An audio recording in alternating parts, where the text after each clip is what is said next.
અત્યારે ભયાનકથી અતિ ભયાનક મંજર ગુજરાતના દરિયા કિનારે શરૂ થઈ ચૂક્યો છે અને હવે ફૂંકાશે અતિ ભયાનક પવન, અતિ ભારે પવન થશે, અતિ ભારે વરસાદ આગામી 4 કલાકની અંદર જ્યારે લેન્ડ ક્રોસ કરશે ત્યારે સૌથી ખતરનાક મંજર ગુજરાતની અંદર જોવા મળશે, કારણ કે અસલી ખતરનાક સમય, असली भयानकता હવે શરૂ થઈ છે।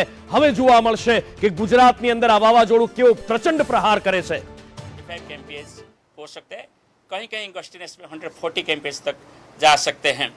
और ये विंड स्पीड अभी शुरू हो रहा है राइज होना, क्योंकि फॉरवर्ड सेक्टर जो होता है आई वॉल या वॉल क्लाउड रीजन, वो अभी सौराष्ट्र कच्छ का जो कोस्टल डिस्ट्रिक्ट के वहाँ एंटर कर रहे हैं। फिर इसके बाद आई एंटर होगा, आई एंटर होने के बाद फिर जो रियर सेक्टर है साइक्लोन का वो एंटर होगा। सो एंटायर प्रोसेस कंप्लीट होने के लिए मिडनाइट तक ये चालू रहेगा। ये थोड़ा से ज़्यादा टाइम लेगा पूरा साइक्लोन का वॉल क्लाउड और आई रीजन लैंड पर जाने के लिए, इसलिए क्योंकि ये साइक्लोन रिलेटिवली थोड़ा से धीरे चल रहा है।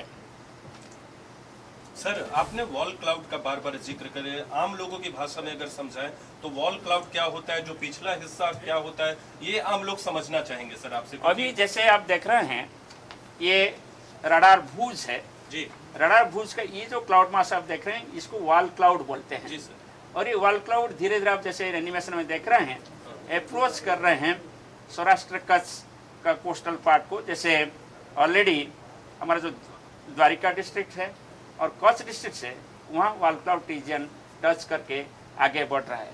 सेम चीज़ें यहाँ आप एनिमेशन में देख सकते हैं। ये आई है और ये जो क्लाउड है वॉल क्लाउड बोलते हैं, जो आई की सराउंडिंग 15 किलोमीटर हाइट होता है, बहुत सारे बारिश वहाँ होता है। कोई वॉल क्लाउड रीजन यही रीजन है जहाँ सबसे डिस्ट्रक्शन दिखाई देता है, वही रीजन पे सबसे मैक्सिमम विंड होता है, वही रीजन पे सबसे मैक्सिमम रेनफॉल होता है और वही रीजन पे मैक्सिमम विंड होते की वजह से स्टॉर्म सर्च भी वही रीजन में ज़्यादा होता है। जैसे आप जैसे यहाँ देख रहे हैं सैटेलाइट पिक्चर से कि बहुत डेंस कन्वेक्टिव क्लाउड अभी कच्छ और द्वारिका जैसे डिस्ट्रिक्ट्स में एंटर कर चुके हैं, इसलिए हम बोल रहे हैं कि लैंडफॉल प्रोसेस शुरू हो चुका है। जो केंद्र बिंदु की बात आप कहते हैं उसका आकार क्या होगा? आप कह रहे हैं कि केंद्र बिंदु बड़ा, उसका आकार क्या होगा? कुल आकार 700 किलोमीटर। साइक्लोन का जो केंद्र है इसको आई बोला जाता है और ये जो आई आप देख रहे हैं यहाँ, इसका डायमीटर है लगभग 50 किलोमीटर। सो ये जो स्पीड में चल रहा है अभी, जैसे 13-14 किलोमीटर स्पीड में अभी आगे बढ़ रहे हैं, इसलिए कंप्लीटली आई वॉल क्लाउड पूरा अंदर जाने के लिए लगभग 5 घंटा लग जाएगा। और सर उस वक्त इसीलिए हम बोल रहे हैं मिडनाइट तक ये पूरी साइक्लोन का जो आई रीजन है और आई वॉल यानी वॉल क्लाउड है वो लैंड पे आ जाएगा। और उस वक्त विंड की रफ्तार कितनी होगी सर जब आई टकराएगा तट से? जब आई टकराएगा आई की रीजन में तो for time being small period के लिए काम विंड हो जाता है, मगर जब आई वॉल एंटर करता है तब सबसे ज़्यादा विंड होता है। सो जहाँ आई टकराएगा यानी जखौ के आसपास जो एरिया है जहाँ आई पास करेगा, पहले forward sector of the eye wall आएगा और तब विंड स्पीड बढ़ते हुए 115 to 125 kmph हो सकता है। फिर जब आई पास कर जाएगा फिर रेयर सेक्टर साइक्लोन का आएगा, तो फिर जब 1 घंटे के लिए कि आधा घंटे के लिए जो विंड स्पीड कम हो गया होगा, फिर विंड स्पीड बढ़ेगा और 115 to 125 kmph फिर विंड आ सकता है। मैं आपको ऐसे एक्सप्लेन करता हूँ।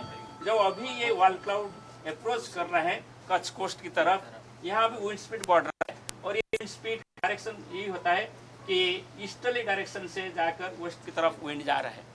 अभी जैसे ये मूव करके यहाँ तक आ जाएगा, लैंडफॉल कम हो जाएगा, स्लो हो जाएगा विंड जैसे 5 to 10 kmph। इसके बाद ये जो रियर सेक्टर है, ये रियर सेक्टर यहाँ आएगा, फिर हेवी रेन शुरू होगा और फिर स्ट्रॉन्ग विंड भी शुरू होगा।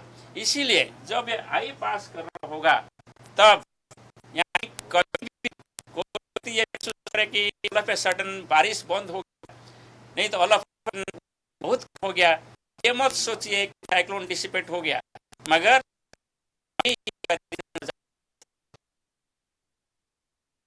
जब तक इंडिया मेट्रोलॉजी होगा तब यानी कभी भी कोई भी व्यक्ति ये महसूस करे कि ऑल ऑफ ए सडन बारिश बंद हो गया, नहीं तो all of a sudden wind बहुत कम हो गया, ये मत सोचिए कि साइक्लोन डिसिपेट हो गया।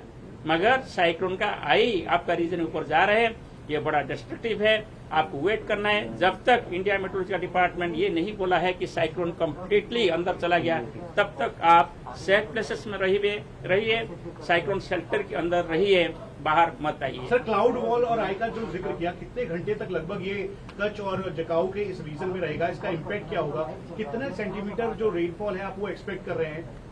यही बात मैं बार बार बोल रहा हूँ, 5 घंटे मिडनाइट तक इसका असर रहेगा पूरा आई वॉल आई पास करने के लिए।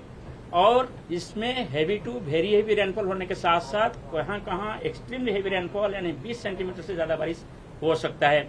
और इसके साथ साथ जैसे यहाँ विंड ऐसे जा रहे हैं, अभी साउथ से नॉर्थ विंड टकरा रहे हैं कच्छ में, वहाँ समुद्र का जो पानी है टाइडल वेव के हिसाब से जो लो लाइंग एरिया है कच्छ में और द्वारिका में या मोरबी में और जामनगर डिस्ट्रिक्ट में, यहाँ इनंडेशन कर सकता है। और सबसे ज्यादा इनंडेशन कच्छ एरिया में हो सकता है जब ये पास करेगा। और हमारा पूर्वानुमान जो है वो है 2 से 3 मीटर हाइट का सामुद्रिक लहर आ सकता है और इनंडेशन करा सकता है। सर, आपने कहा कि जब केंद्र बिंदु पास होगा, जो आई है 50 किलोमीटर जिसका डायमीटर आपने बताया, तो वो जब पारित करता है तो उसका एक सबसे इम्पोर्टेंट फीचर ये है कि तब हवाएं कम चलेंगी या बारिश नहीं होगी। वो कितना, उसका डायमीटर क्या होगा जो आप कह रहे हैं जब ये आई पास? एरिया कितना होगा? देखिए, साइक्लोन मूव कर रहा है ना, जब ये तट को टकराएगा ऑल ऑफ ए सडन जो अभी हैवी रेन और स्ट्रांग विंड चल रहा है वो कम हो जाएगा। तो इससे महसूस होगा कि ये आई आ रहा है अभी। और ये आई मूव करने के लिए जब डायरेक्ट जखाऊ के पास आप देखेंगे लगभग 2 घंटा लग सकता है कंप्लीट आई जाने के लिए, कि 1 घंटा लग सकता है। फिर इसका जो रियर सेक्टर है, ये जो आप देख रहे हैं यहाँ, ये फिर आ जाएगा कच्छ डिस्ट्रिक्ट के ऊपर। और जब फिर रियर सेक्टर आएगा, फिर विंड डायरेक्शन जो अभी ईस्ट से वेस्ट विंड था, अभी विंड वेस्ट से ईस्ट हो जाएगा, मैंने ऑपोजिट विंड हो जाएगा। सो जो पेड़ पहले घिर नहीं रहा था, अभी वो पेड़ घिर जाएगा। जो मकान टूटा नहीं था, अभी वो मकान टूट जाएगा, क्योंकि अभी ऑपोजिट विंड से सेम स्पीड से विंड आ रहा है, इसीलिए जैसे धक्का लगता है, इसलिए इसका नुकसान हो सकता है। इसलिए जब आई टकराता है जो एरिया में आई पास कर रहे हैं वहाँ 2 बार आई वॉल आ रहे हैं, इसलिए वो एरिया सबसे ज्यादा खतरनाक है और डेंजरस है। तस्वीरों में जो दिखता है सर, वो साइक्लोन जिस तरीके से मूव करता है, उसी को आप कह रहे हैं आई वही सबसे इम्पैक्ट है। मैं आपको आई दिखा रहा हूँ ना, यहाँ ये आई है, जहाँ आप व्हाइट दिखाई दे रहे हैं ना सर्कुलर, वो आई है। ये जो रीजन आप देख रहे हैं ये आई वॉल है।